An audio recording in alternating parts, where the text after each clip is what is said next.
What if everything you thought you controlled was only an illusion? Arthur Schopenhauer believed this question pierced straight to the heart of human suffering.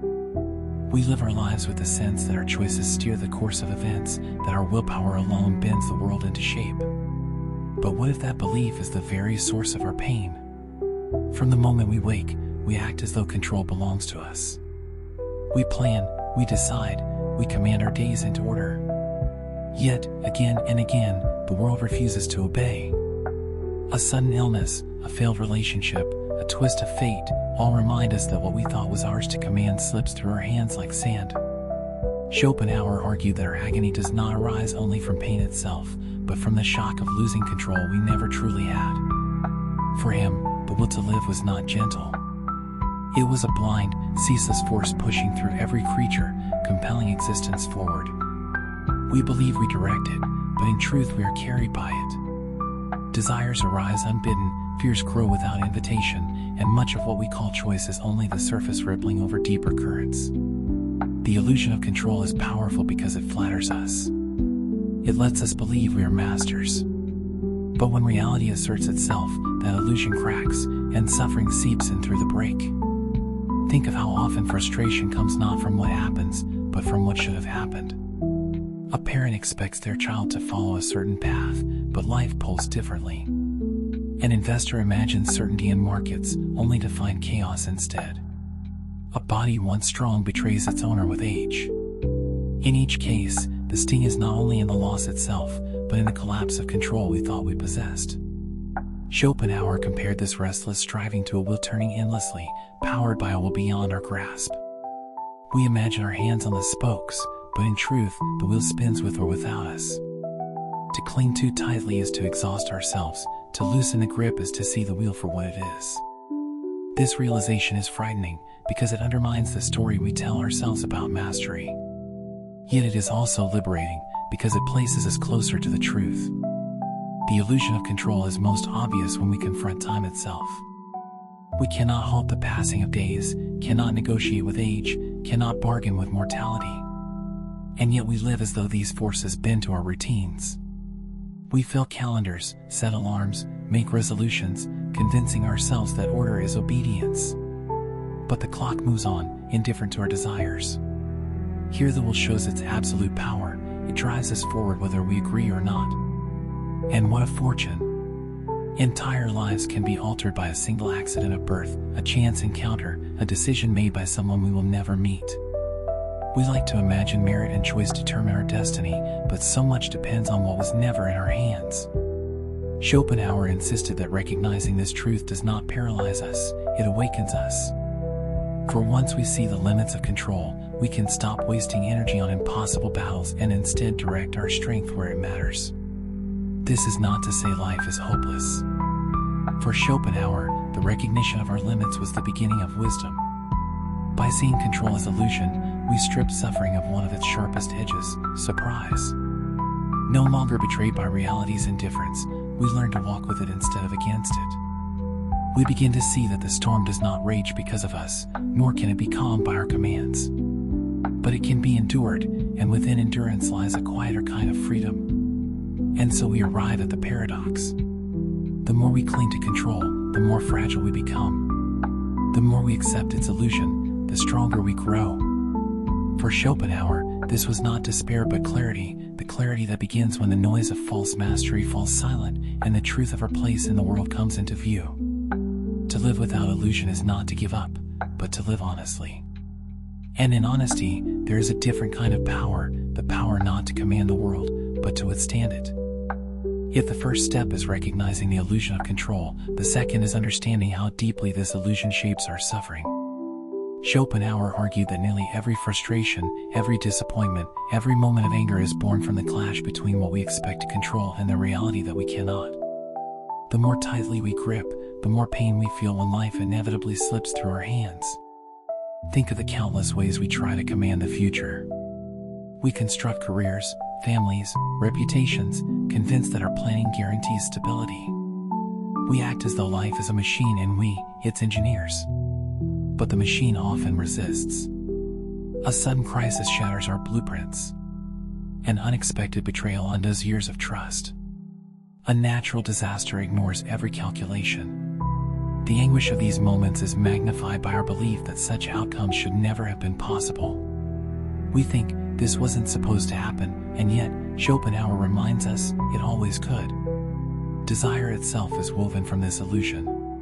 To want something is to imagine control over outcomes. We picture success, love, recognition as though they were ours to summon.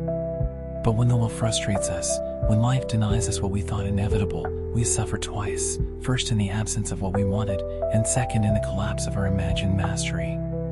The will commands, we obey. Our tragedy lies in thinking we are in charge. Consider anger. At its root, anger is often nothing more than the refusal to accept what cannot be controlled. The driver who cuts us off, the colleague who undermines us, the stranger who insults us, each ignites rage not only because of the act itself, but because it violates our expectation of control over the world around us. We suffer because reality dared to disobey. In this sense, anger is simply the scream of the will, outraged at its own limits. But Schopenhauer's insight goes deeper. He saw that entire civilizations built their hopes on the same illusion. Nations assume permanence, economies assume endless growth, leaders assume their power is absolute. History proves otherwise. Empires crumble, markets collapse, rulers fall. The illusion of control is vast, but it always dissolves in time. What remains is the truth that no structure, no system, no individual can escape the law of the will. This recognition might sound bleak. Yet Schopenhauer did not present it only to darken our view of life. He believed that in seeing clearly, we free ourselves from unnecessary suffering. If we accept that control is limited, we are no longer betrayed by its loss. When misfortune arrives, it does not break us, because we never assumed it could be excluded. When others act beyond our command, we do not waste ourselves in outrage, because we never assumed they were ours to govern. Acceptance is not defeat. It is release. This release opens a space for compassion. If we recognize that others, too, are carried by forces beyond their control, we see their faults with new eyes. The selfish, the reckless, the cruel, they are as much driven by the blind will as we are. This does not excuse harm, but it tempers judgment. Instead of reacting with rage, we respond with understanding. In silence, in restraint, we step away from the cycle of a clashing against will. Schopenhauer also pointed to art and contemplation as moments where the will loosens. In the face of beauty, in the act of creation, in the experience of music, the illusion of control fades. We stop grasping, stop demanding, and simply witness. For a fleeting moment, we exist without striving. These glimpses remind us that life is not only struggle, not only frustration, but can be touched by peace when we stop trying to command it. The danger of the illusion of control is not only that it fails, but that it blinds us to this possibility. So long as we believe mastery is possible, we cannot stop striving. So long as we insist reality obey, we cannot learn to see it as it is. Only when we release the illusion do we find the space to rest, to witness, to live more gently. This is the wisdom Schopenhauer sought to teach, that freedom is not found in controlling the will, but in stepping aside from it. If the illusion of control creates suffering, then what does its release create? For Schopenhauer, the answer was not despair, but a new form of freedom, one deeper and more enduring than the restless victories we chase in everyday life.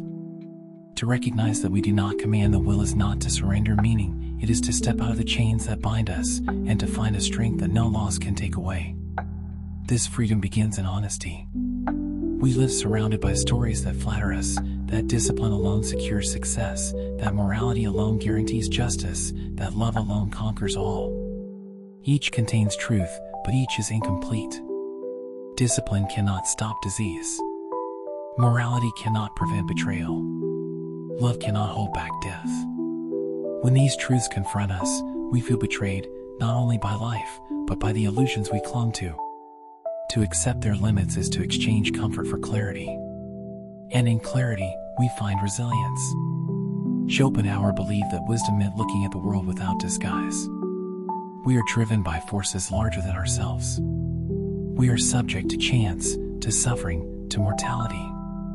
But by facing these truths, we are not crushed, we are steadied. For once we stop demanding control, we stop breaking against the truth of its absence. We bend with life instead of shattering in defiance. This bending is not weakness. It is adaptability, the quiet strength of endurance. Think of a tree in a storm. The ridgy trunk that refuses to yield is the one that snaps. The branch that bends survives. So too with us, the more we insist the world obey our will, the more fragile we become. The more we allow it to be what it is, the stronger we stand. This is the paradox of surrender. It is not defeat, but power in disguise. And yet, Schopenhauer did not leave us only with resignation.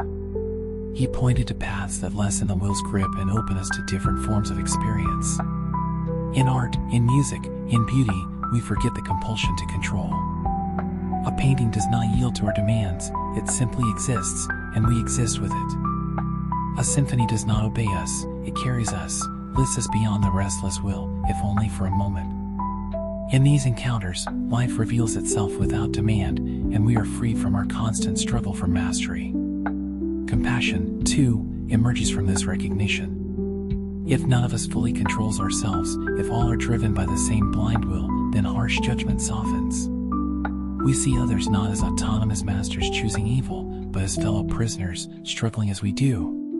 This does not erase responsibility, but it deepens understanding. In place of anger, empathy takes root. Silence becomes compassion's ally. When we refrain from noise, from condemnation, we create space to truly witness another's suffering. Consider also the role of acceptance. To accept does not mean to approve, nor to celebrate misfortune. It means to cease demanding that reality be other than it is. In acceptance, we stop exhausting ourselves with impossible battles. We learn to direct our energy not toward controlling what cannot be changed, but toward shaping how we meet it. And in that shift, we discover a new kind of strength, the strength not to command storms, but to stand in them without breaking. This strength, Schopenhauer suggested, is the closest we come to true freedom. For freedom is not the ability to have everything we want, nor to bend the world to our designs. Freedom is release, the loosening of the will's grip, the dropping of the illusion that enslaves us. In release, the heart grows lighter, the mind clearer, the spirit calmer. Life remains difficult, but it ceases to be unbearable. The chains are not broken, they were never real, but we stop holding them as though they were. In our modern world, this message feels more urgent than ever. We are surrounded by promises of control over our image, our wealth, our future, even our emotions. Technology flatters us with mastery, algorithms predict our choices, devices answer our commands. And yet anxiety grows, not lessens. Depression spreads, not shrinks. For beneath the glitter of control, we sense its hollowness. We sense the truth Schopenhauer named, that we do not master the will, it masters us. The more we cling, the emptier we feel. To let go is not to do nothing. It is to act without illusion, to live without demanding certainty. It is to build while knowing collapse is possible, to love while knowing loss is certain, to strive while knowing failure is inevitable. This is not cynicism. It is courage. For it is only when we see life clearly that we can live it fully.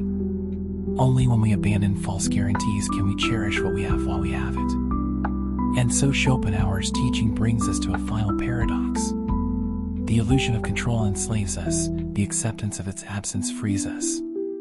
The refusal to yield makes us fragile, the willingness to bend makes us strong. To demand mastery is to suffer endlessly, to release mastery is to find peace. Freedom, then, is not control. Freedom is release. Ask yourself, how much of your suffering comes from the belief that things should be otherwise?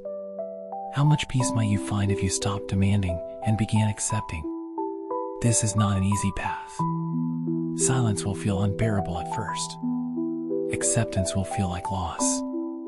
But beyond that discomfort lies the strength Schopenhauer promised, the strength of one who no longer clings to illusions, but walks with life as it is. And in that walk, there is peace. Not the peace of victory, not the peace of conquest, but the peace of release. The wheel turns, the will drives, the storm rages, and still, we stand. For in letting go of control, we discover the greatest power of all, the power to endure, the power to understand, the power to be free.